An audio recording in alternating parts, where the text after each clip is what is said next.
قرآن مجید میں ہے ان اللہ لا یستحی من الحق، کہ اللہ تعالیٰ حق بات بیان کرنے سے حیا نہیں کرتے۔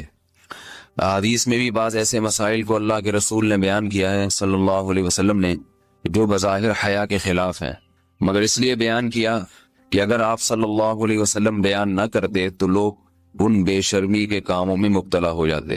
اسی وجہ سے میں بھی ہمت کر رہا ہوں کہ ایک اور ایسا گناہ جس میں لوگ مبتلا ہیں اور وہ ہے حیا کے خلاف، مگر ہے بہرحال شریعت کا مسئلہ اور لوگ اس میں گناہ میں مبتلا بھی ہیں، اس لیے بتانا ضروری ہے۔ وہ یہ ہے کہ لوگ شادی کے بعد بھی آج کی نوجوان نسل زوجہ سے، بیوی سے غیر فطری طریقے سے ہم بستری کرتے ہیں، انٹرنیٹ پہ بیہودہ فلمیں دیکھتے ہیں، تو جو چیز انگریزوں کی دیکھ رہے ہیں کہ ان کے کلچر آہستہ آہستہ میڈیا کے ذریعے ہمارے معاشرے میں بھی آ رہا ہے۔ اللہ کے رسول صلی اللہ علیہ وسلم نے لعنت فرمائی ہے، ایک روایت میں ہے کہ اللہ اس کی طرف دیکھے گا نہیں کہ جو اپنی زوجہ سے پچھلے راستے سے ہم بستری کرے گا۔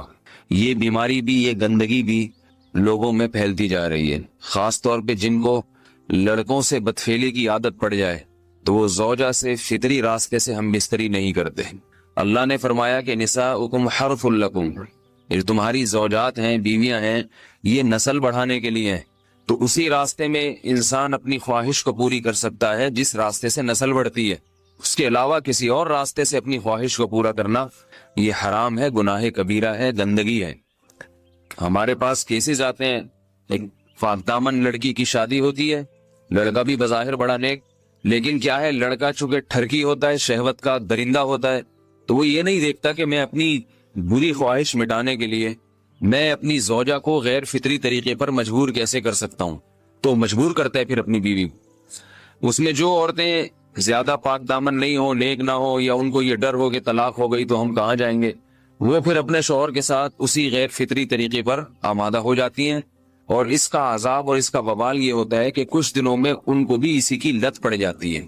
انسان جب بھی کوئی غیر فطری راستہ اختیار کرتا ہے، آخرت کا عذاب تو بعد میں، دنیا کا عذاب یہ آتا ہے کہ پھر اس کو لذت فطرت میں آتی نہیں ہے، تو جو راستہ اللہ نے رکھے اس میں اس کو لذت نہیں آئے گی، وہ گندگی میں ہی گھسنے کی کوشش کرے گا، اس کی بھی فطرت خراب ہو جاتی ہے، اور جس کے ساتھ یہ بدفعلی کی جائے اس کی بھی فطرت خراب ہو جاتی ہے، وہ بھی پھر کسی کے قابل نہیں رہتے۔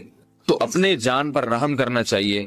ہم انسان ہیں، ہم درندے نہیں ہیں، ہم گھوڑے نہیں ہیں، ہم گدھے نہیں ہیں، ہم جانور نہیں ہیں، ہم انگریز نہیں ہیں۔ انگریز نے تو حیا اور شرم کی تمام حدود کو توڑ دیا ہے، وہ تو درندے بن چکے ہیں۔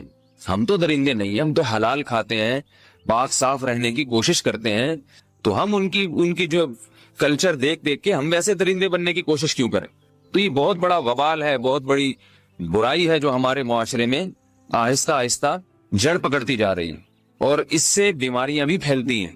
غیر فطری طریقہ ہے، بیماریاں بھی پھیلتی۔ ایسے کیسز آتے ہیں کہ جناب وہ مرد مجبور کر رہا ہے بیوی کو، اور وہ بیوی جو ہے ساتھ نہیں دیتی تو پھر اس کو طلاق کی دھمکیاں دیتے ہیں، ایسے کیسز بھی آتے ہیں۔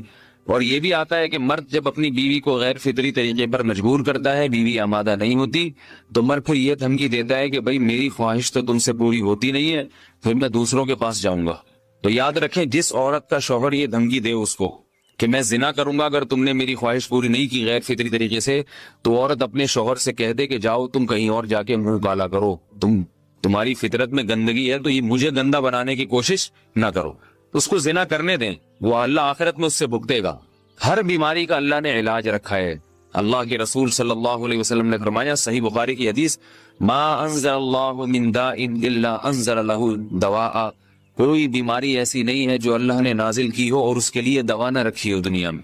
تو اگر کسی کو ایسی لت پڑ گئی ہے غیر فطری کام کی، تو اس کو چاہیے کہ وہ اپنا علاج کرائے، ڈاکٹر سے بھی رابطہ کرے، اور سب سے بڑا علاج یہ کہ کچھ وقت صبر کرے گا، چھوڑ دے گا کچھ عرصے کے لیے، تو خود بخود آہستہ آہستہ صحیح ہو جائے گا۔ ایک آدمی شراب کا عادی ہے، ایک علاج تو یہ کہ ڈاکٹروں سے رابطہ کرے، بہترین علاج کے چھوڑ دے، کتنے دن تڑپے گا؟ ایک دن، دو دن، تین دن، چار دن، ایک ہفتہ، دو ہفتہ، بہت زیادہ سال ہو جائے گا نا، اس کے بعد خود بخود ٹھیک ہو جائے گا۔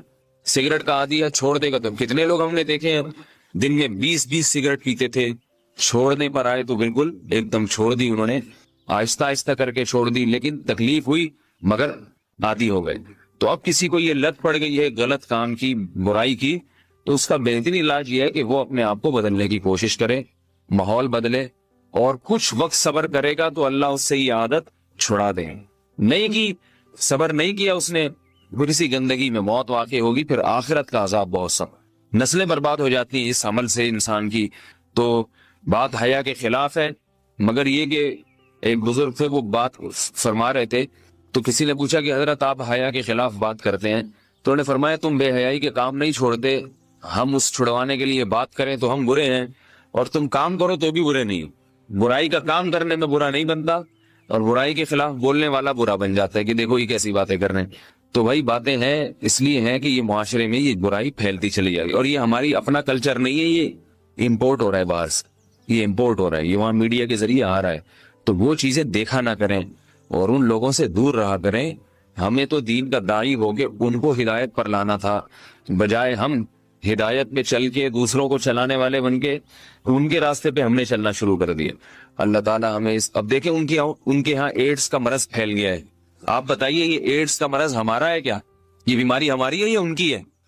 ہمارے یہاں بیماریاں ہیں، کھانسی ہے، نزلہ ہے، ٹھیک ہے نا، بلڈ پریشر ہے، شوگر ہے، یہ بیماریاں ہماری ہیں۔ کوئی اللہ کا شکر ہے گندی بیماری ہمارے ہاں نہیں ہے۔ جتنی گندگیاں ہیں وہاں سے آ رہی ہیں، ایڈز کا مرض وہاں سے امپورٹ ہوا ہے۔ وہ ایڈز کا مرض اسی بدفعلی کی وجہ سے پیدا ہوتا ہے، اسی سے جراثیم پیدا ہوتے ہیں، اور اتنا خطرناک مرض کے ایسے متعدی ایسے پھیلتا ہی۔ افغانستان میں ایڈز کا ریشو 0 تھا، 0۔ وہ جانتے نہیں تھے کہ ایڈز کا مرض ہوتا کیا ہے۔ جب سے امریکن آرمی، برطانیہ آرمی افغانستان میں آئی ہے، فوجی آئے ہیں، افغانوں میں ایڈز کا مرض پھیل گیا ہے، انہوں نے وہاں بدفعلیاں شروع کر دی ہیں۔ تو وہ تو حالانکہ ان کے لیے زنا کتنا سستا ہے، کتنا سستا ہے نا ان کے لیے زنا، پھر بھی وہ لڑکوں کی طرف مائل ہوتے ہیں۔ تو اتنی گندگی، ایسا گندا جب انسان بن جائے پھر اللہ اس کے وجود کو برقرار نہیں رکھتے، اور رکھتے ہیں تو پھر آخرت میں سزا دینے کے لیے اپنے آپ کو ان گندگیوں سے بچانا چاہیے، حلال پہ اکتفا کرنا چاہیے۔ اللہ تعالیٰ ہمیں حلال پہ قناعت کی توفیق عطا فرمائے اور پاکیزہ لوگوں میں ہمارا شمار فرمائے۔ اگر شادی شدہ عورت 40 دن میں بھی ایک دفعہ، اچھا بھائی دیکھو یہ حیا کے خلاف مسائل جو ہے نا، یہ اس چینل پہ نہ پوچھا کرو۔ مرد پر لازم ہے کہ کم سے کم 4 مہینے میں بیوی سے ایک دفعہ وہ لازمی ہم بستری کرے۔ تو اگر وہ 4 مہینے میں ایک دفعہ بھی نہیں کرتا تو پھر جو ہے وہ دیانتاً ذمہ دار ہوگا۔ اس بات کا خطرہ ہے کہ وہ گناہ گار ہو، کیونکہ حضرت عمر رضی اللہ تعالیٰ عنہ نے قانون بنایا تھا کہ 4 مہینے سے زیادہ کوئی بیوی سے دور نہ رہے۔ تو کم سے کم اتنا ہے لازمی، تو اس سے زیادہ بھی اگر کوئی مرد بیوی کے قریب نہیں آ رہا تو پھر وہ ظالم کہلائے گا شریعت کی نظر۔ حج کے دوران، باقی ہر عورت اور ہر مرد کے حالات مختلف ہوتے ہیں، بعض عورتوں میں خواہش زیادہ ہوتی ہے، بعض میں کم ہوتی ہے، یہ نیچرل ہے، اس کا کوئی اس سے تعلق نہیں ہے کہ عورت کوئی بری ہے۔ بعض دفعہ عورت میں یہ خواہش نفس بہت زیادہ ہوتی ہے، اس کی ریکوائرمنٹ بہت زیادہ ہوتی ہے، تو لوگ پھر مرد اس بیوی کو برا سمجھنا شروع کر دیتے ہیں، حالانکہ اس کا برائی اور اچھائی سے تعلق نہیں ہے۔ جیسے مردوں میں صحت کے لحاظ سے اور ان کے جو مینٹل ہیلتھ ہے اس کے لحاظ سے مردوں میں فرق ہوتا ہے، کسی میں خواہش بہت زیادہ ہوتی ہے، کسی میں کم ہوتی ہے، تو اس طرح خواتین میں بھی ہوتی ہے۔ بہت سے پاک دامن عورتیں ہوتی ہیں لیکن ان میں ڈیزائرز بہت زیادہ ہوتی ہے، تو یہ سب کی الگ الگ اللہ نے فطرت بنائی ہے، تو میاں بیوی اس کو ایک دوسرے کو بہتر سمجھ سکتے ہیں کہ کس کی کیا ڈیزائرز ہیں۔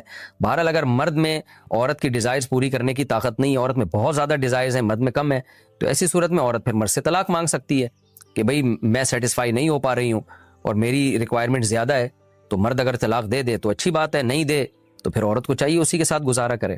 ہاں اگر 4 مہینے تک بھی مرد بیوی کے پاس نہیں آتا ہے تو پھر مرد پر لازم ہے کہ عورت کے مطالبے پر اس کو وہ چھوڑ دے، کیونکہ پھر تو جوان عورت کو بہرحال گناہ کا خطرہ ہے۔ جسمانی تعلق نہ رہنے سے نکاح پر اثر۔ لاہور سے کسی نے پوچھا اگر میاں بیوی کا آپس میں کوئی جسمانی تعلق نہ ہو تو کیا نکاح پہ کوئی فرق پڑے گا؟ نہیں، اس سے کوئی فرق نہیں پڑتا، جب تک شوہر طلاق نہیں دے گا نکاح ختم نہیں ہوگا۔ یا اگر شوہر جان بوجھ کر بیوی کا حق ہی ادا نہیں کرتا اور 4 مہینے سے زیادہ اس سے ریلیشن قائم نہیں کرتا اور بیوی بھی جوان ہے، اس کو گناہ کا خطرہ ہے، تو پھر وہ عدالت میں کیس کر سکتی ہے، اور پھر اس کا ایک پروسیس ہے، کس طرح سے نکاح ختم ہوگا تو اس پروسیس کو فالو کر سکتی ہے وہ۔ تو خلاصہ یہ ہے کہ شوہر گناہ گار تو ہوگا کہ اس میں طاقت بھی ہے اور بیوی بھی جوان ہے، تو وہ کیوں اس کا حق ادا نہیں کر رہا، لیکن نکاح خود بخود ختم نہیں ہو جاتا۔ بیوی بچوں سے کتنا عرصہ دور رہ سکتے ہیں؟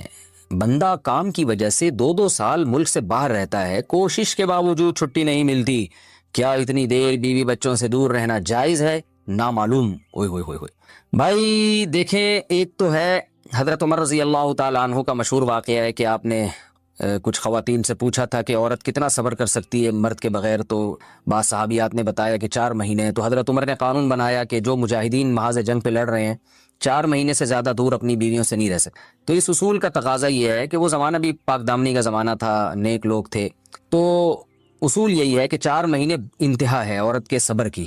تو ایک نارمل عورت کے لیے اس سے زیادہ صبر کرنا مشکل ہوتا ہے، تو اس لیے بہتر یہی ہے، قانون یہی ہے کہ 4 مہینے سے زیادہ دور نہیں رہنا چاہیے.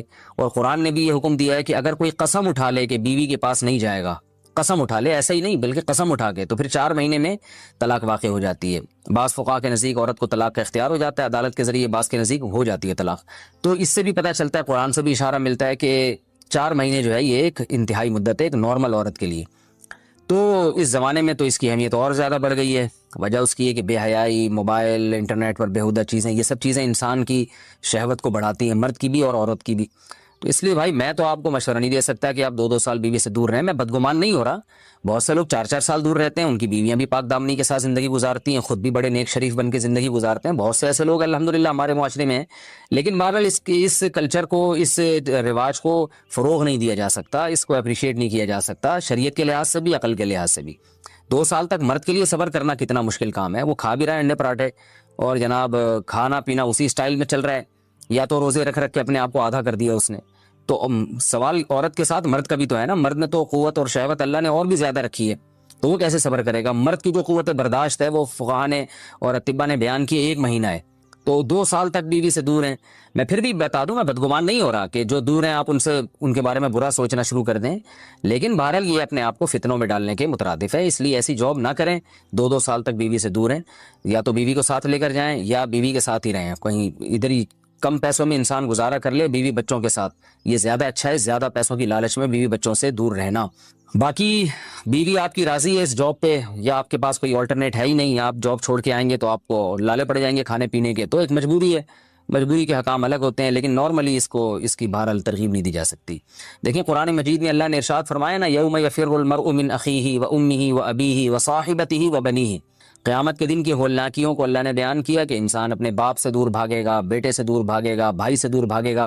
جہاں بیوی کا تذکرہ آیا تو یہ نہیں کہا کہ بیوی سے دور بھاگے گا، بلکہ فرمایا اس سے دور بھاگے گا جو اس کے ساتھ رہا کرتی تھی، یعنی صاحب کہتے ہیں ساتھ رہنے والے کو، صاحبہ سے دور بھاگے گا. تو اس سے پتہ چلتا ہے کہ قرآن میں اللہ نے بیوی کو جو ڈیفائن کیا ہے نا، اس کی جو صفت بیان کی ہے وہ یہ کہ جو آپ کے ساتھ رہتی ہے. تو جب شادی ہو گئی تو سمجھو بیوی پھلترو کی طرح چپک گئی ہے آپ کے ساتھ، جہاں جاؤ گے آپ کے ساتھ جائے گی. تو قرآن سے بھی اشارہ ملتا ہے کہ بیوی سے ساتھ رہنے کی چیز ہے. اب آپ 2 سال، پھر ایک دفعہ تھوڑی ہوتا ہے کہ 2 سال کے لیے چلے گا 2 سال بعد واپس آئے. جو باہر جاب کرتے ہیں وہ تو پھر آئے 1 مہینے بعد پھر 2 سال کے لیے چلے گا، ان کی تو ساری جوانی باہر ہی گزر جاتی ہے. تو اس لیے مجھے یہ بہرحال سمجھ میں نہیں آتا ہے، شریعت کی روح سے یہ پسندیدہ کام نہیں ہے. بہت سخت مجبوری ہے تو ایک الگ بات ہے، لیکن اچھا کام نہیں ہے. غربت میں انسان بیوی بچوں کے ساتھ گزارا کر لے، یہ زیادہ بہتر ہے اس دولت سے جس میں انسان بیوی بچوں سے ہی دور ہو. کیا کرنا ہے ایسی دولت کا کہ آپ اپنے بیوی بچوں سے گھر بار سے دور ہیں. انسان جو شریف آدمی، عزت دار آدمی، اس کو تو گھر میں سکون ملتا ہے بھائی. عورت کا شوہر کے بغیر سسرال میں رہنا. اگر شوہر کام کے لیے گھر سے دور ہو، بیوی سسرال میں شوہر کے بغیر رہتی ہو، پردے کا کوئی لحاظ نہیں ہے، اس صورت میں بیوی کے لیے کیا حکم ہے؟ شوہر کے ساتھ رہے یا سسرال میں؟ اگر شوہر ساتھ نہیں رکھتا بلکہ اپنے گھر والوں کے ساتھ رہنے پر مجبور کرے تو بیوی کیا کرے؟ طارق صاحب اسلام آباد سے. دیکھیں شوہر اگر جاب کے لیے گیا ہے 8 مہینے 1 سال بعد گھر آتا ہے، تو اصل مسئلہ تو یہ ہے کہ جہاں شوہر رہے گا بیوی وہیں رہے گی. شوہر کو چاہیے کہیں بھی گیا ہے اتنے لمبے سفر کے لیے تو بیوی کو ساتھ لے کے جائے. اس پر میں کئی بار دلائل دے چکا ہوں، قرآن سے بھی حدیث سے بھی، ان دلائل کو میں ریپیٹ نہیں کروں گا. اس میں شوہر کو بھی فائدہ ہے، بیوی کا بھی فائدہ ہے. گناہ سے دونوں بچیں گے، فتنے کا اندیشہ کم ہوگا. اتنے عرصے اس دور میں بیوی سے دور رہنے میں انسان میں خطرہ ہوتا ہے کہ گناہ میں مبتلا نہ ہو جائے. اور پھر بیوی کے ساتھ ایک نوعیت کی ظلم اور زیادتی بھی ہے کہ آپ 8 9 مہینے اس کو چھوڑ کے چلے جاتے ہیں، تو یہ یعنی اس کی بیچاری کی بھی تو جوانی ساری برباد ہو جاتی ہے، پوری شوہر کے بغیر جوانی گزرتی ہے. تو اس لیے اصل حکم تو یہی ہے، شوہر جہاں رہے گا بیوی اس کے ساتھ رہے گی. لیکن بعض غریب لوگ ہوتے ہیں، ان کے پاس وسائل نہیں ہوتے، سعودی عرب میں مزدوری کی جاب کر رہا ہے، وہ بیوی کو ساتھ رکھ نہیں سکتا. اگر رکھے گا تو خرچے اتنے بڑھ جائیں گے کہ وہ کمائے گا کیا پھر. بعض لوگ مجبور ہوتے ہیں، دبئی میں رہ رہے ہیں، کہہ رہے فلیٹوں کا کرایہ اتنا ہے، بیوی کو یہاں رکھا تو بھائی ہم بچے گا ہی کچھ نہیں ہمارے لیے. تو ایسی شدید مجبوری میں پھر میاں بیوی کمپرومائز کر سکتے ہیں، بھائی میں مجبور ہوں، کمانے کے لیے جا رہا ہوں، تمہیں بھی پتا ہے میں اگر یہاں رہوں گا تو وہی کھانے کے لالے پڑیں گے، تم ہی مجھے تنگ کرو گی پھر. تو ایسی صورت میں پھر بیوی سسرال میں رہے یا میکے میں رہے. تو اصول تو یہ ہے کہ جہاں شوہر چاہتا ہے وہاں رہے, اصولی بات تو یہ ہے, کیونکہ جب رخصت ہو کے آ گئی ہے وہ سسرال کی امانت ہے نا. ہر آدمی چاہتا ہے کہ بھئی میری بیوی میرے والدین کے ساتھ رہے, یہی ہمارا کلچر ہے, اور شریعت میں اس کے ناجائز ہونے کی کوئی دلیل بھی نہیں ہے. اور میاں بیوی کے بہت سے معاملات عرف متعین کرتا ہے, تو ہمارے عرف میں یہی ہوتا ہے کہ بیوی پھر سسرال میں رہتی ہے, رخصت ہو کے آ گئی ہے وہ. تو اس میں اصل حکم تو یہی ہے کہ شوہر جہاں چاہ رہا ہے وہاں رہے. اگر شوہر چاہ رہا ہے کہ میرے ماں باپ کے ساتھ رہو, تو پھر عورت کو جائز چیزوں میں شوہر کی اطاعت اس پر لازم ہے, اس کو چاہیے کہ وہ شوہر کے وہاں رہے جہاں اس کے ماں باپ ہیں. لیکن اگر واقعی سسرال میں اس پر ظلم ہو رہا ہے, بہت زیادہ بے پردگی ہو رہی ہے احتیاط کے باوجود, یا خدا نخواستہ جوان دیور ہیں, خطرہ ہے خدا نخواستہ. عام طور پہ ہمارے معاشرے میں ایسا خطرہ ہوتا نہیں ہے, خیر الحمدللہ غالب ہے, لیکن بعض دفعہ خطرہ بھی ہوتا ہے. دیور جوان ہے, خطرہ ہے, جوائنٹ فیملی ہے, تو پھر عورت سسرال میں نہیں رہے گی, پھر وہ شوہر کی غیر موجودگی میں اپنے والدین کے گھر رہے گی. پھر ایسی صورت میں شوہر کو بھی چاہیے کہ وہ بیوی کو فورس نہ کرے, اپنے دیوروں کے ساتھ رہنے پر مجبور نہ کرے. اس میں فتنے کا اندیشہ بہت زیادہ ہے. نبی صلی اللہ علیہ وسلم نے فرمایا الحم وہ موت, یعنی موت کی طرح دیور کو قرار دیا گیا ہے احتیاط کے معاملے میں. تو میں دیوروں پہ بدگمانی نہیں کر رہا, کہ بہت سے دیور بھی بیان سن رہے ہوتے ہیں, وہ کہتے ہیں یار ہمیں یہ بنا کے پیش کر دیا, ہم تو بہت اچھے ہیں. آپ کے علاوہ کی بات کر رہا ہوں, جو میرا اس وقت چینل دیکھ رہے ہیں ان کے علاوہ کی بات کر رہا ہوں. لیکن بہرحال احتیاط ضروری ہے. شوہر دور ہو, جوان بھابھی ہو گھر میں اور دیور بھی ہوں, تو الحمدللہ ہمارے معاشرے میں خیر غالب ہے. لیکن کہیں بھی فتنے کا اندیشہ ہوگا تو وہاں پر پھر عورت اپنے والدین کے ساتھ رہے گی. گھر کو تباہ کرنا ہو اس کا طریقہ بھی میں آپ کو بتاتا ہوں, بہترین پیکج ہے میرے پاس. گھر کو تباہ کرنا ہو میں بتاتا ہوں, آپ اس کے بعد طلاق ایسوسی ایشن کھول سکتے ہیں. آپ گھر کو تباہ کرنا ہو تو بھی اصلاح کا لیبل لگایا جائے. اللہ نے گھر کو سیدھا رکھنے کے لیے ایک اصول بتا دیا, وہ اللہ والا اصول ہمیں سمجھ میں نہیں آ رہا. اللہ نے کہا یہ جو میاں ہے, جس کو میاں کہا جاتا ہے, یہ کم بخت, جیسے ملک کا ایک سربراہ ہوتا ہے, وہ اچھا ہو برا ہو آپ نے اطاعت کس کی کرنی ہے, اس سربراہ. اب ہم لال بتی پہ سگنل توڑ دیں, بولیں کہ ہمارے صدر مملکت چونکہ سرداری ہیں اور کسی کو وزیر اعظم شہباز شریف سے بھی اختلاف ہو سکتا ہے, تو یہ دونوں ہمارے حکمران ہیں, میں ان کے قانون کو مانتا ہی نہیں, لہٰذا میں ریاست کو مانتا ہی نہیں, میں لال بتی توڑتا ہوا جاؤں گا. تو یہ لاجک کی بات ہوگی؟ بھائی ریاست اچھی ہو بری ہو, آپ نے انتظامی چیزوں میں حکومتی لا کو فالو کرنا ہے آپ نے. تو گھر بھی ایک اسلام کہتا ہے کہ اسٹیٹ ہے, ایک ریاست ہے. میاں کبھی اچھے ہوتے ہیں کبھی میاں برے ہوتے ہیں, لیکن سربراہ رہتا ہے وہ کم بخت.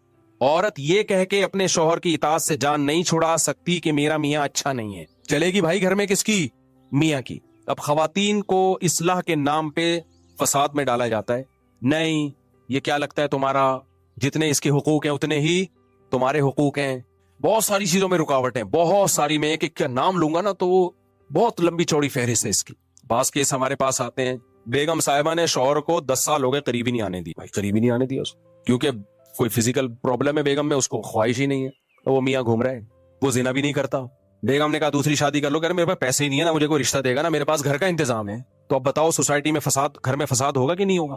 پھر وہ غصے میں آ کے بیگم کو تھپڑ مارتا ہے, تو بچے بڑے ہو گئے ہیں, وہ دیکھ رہے ہیں میرا باپ میری ماں کو بولو مارتا ہے.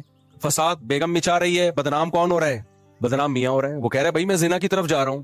اگر عورت تھوڑی قربانی دے دے جو شریعت نے حکم دیا, نبی صلی اللہ علیہ وسلم نے فرمایا جب مرد بیوی کی طرف آنا چاہے تو حدیث کا مفہوم ہے بیوی کے پاس اس کو روکنے کا رائٹ بولو نہیں ہے.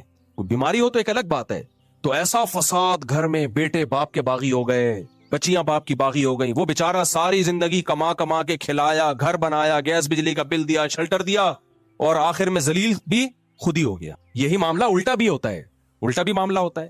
اللہ نے مرد کے ذمہ لگایا بیسک نان نفقہ کون دے گا عورت کا, بولو مرد دے گا. گھر میں بات کرے گا, تمیز سے بات کرے گا. بعض لوگ گھر میں جب آتے ہیں تو ایسے جیسے چنگیز خان نے بغداد پہ حملہ کر دیا, بیسک نان نفقہ نہیں اٹھا رہے, بیگم کا زیور بیچ کے بولو کھا گئے. اب جب گھر میں لڑائی ہوتی ہے, چیخو پکار, تو پھر اسلام نے جو شوہر کو حقوق دیے وہ پیش کرنا شروع کر. اسلام یہ کہتا ہے کہ عورت شوہر کے سامنے مت چیخے. جیسے ایک ٹک ٹاکر کا بھی آیا ہے نا, ایک ٹک ٹاکر کا آیا ہے ابھی بیان, اپنی بیوی کو میڈیا پہ بدنام کر رہا ہے اور کہہ رہا ہے کہ اسلام میں 4 شادیاں فرض ہیں. اگر وہ 4 شادی کا لفظ استعمال نہ کرتا نا تو میں یہ بات ابھی آپ کے سامنے نہ کرتا, لیکن وہ 4 شادیوں کو بدنام کر رہا ہے. کہتے اسلام میں 4 شادیاں فرض ہیں, اور میری بیوی کیونکہ بہت سادہ ہے, بہت دیسی ہے, مجھے اس میں رغبت نہیں ہے, اور ایسی ہے اور ویسی ہے, فلانی ہے, ڈمکانی ہے, لہذا میں اس کو طلاق دے کے 4 شادیاں کروں گا. کسی ماڈرن سے کس قدر بے غیرتی ہے اپنی بیوی کو میڈیا کے سامنے ذلیل کرنا. میں اس لیے بیان کر رہا ہوں کہ ایسے لوگوں کو میرے کھاتے میں نہ ڈالا جائے کہ مفتی صاحب کے 4 شادیوں پہ بیانات کا ہی اثر ہے. نا نا نا نا, یہ ٹھرک ہے جس پہ لیبل کس کا لگایا جا رہا ہے, 4 شادیوں کا.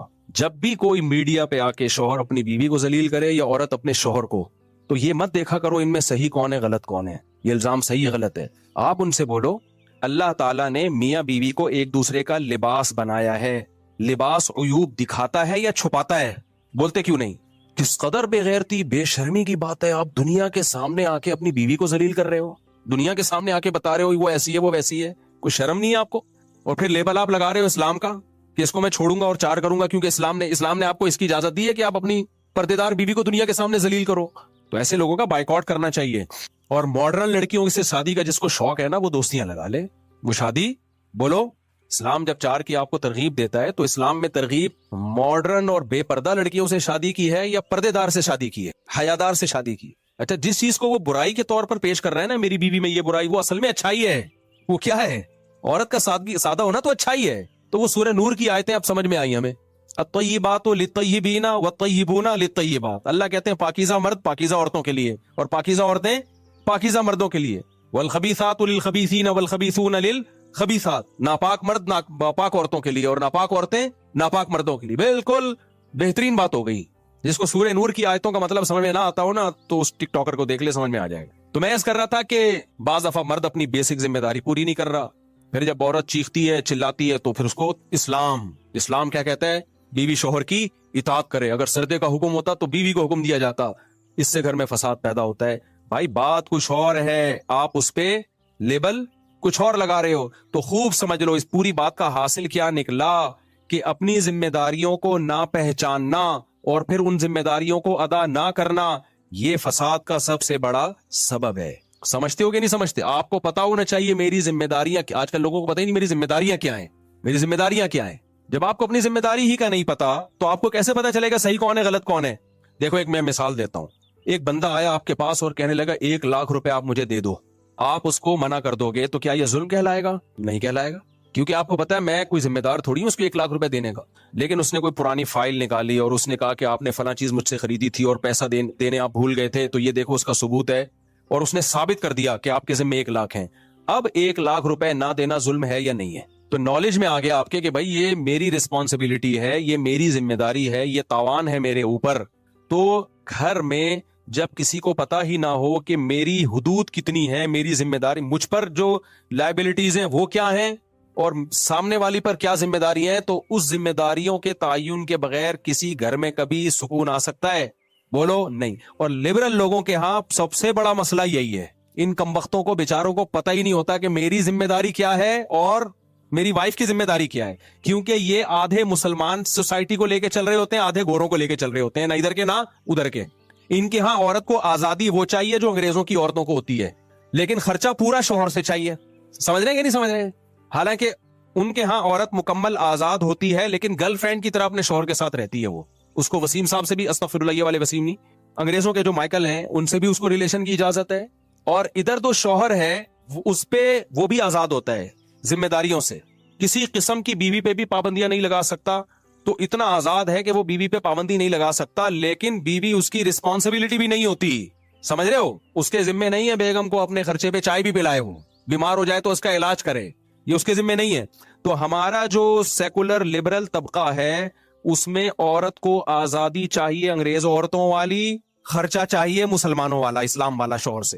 اور ان لبرل مردوں کو بیوی کو باؤنڈ کرنا ہے اس طریقے سے جیسے اسلام نے بیوی کو باؤنڈ کیا ہے, شوہر کی اطاعت کرے.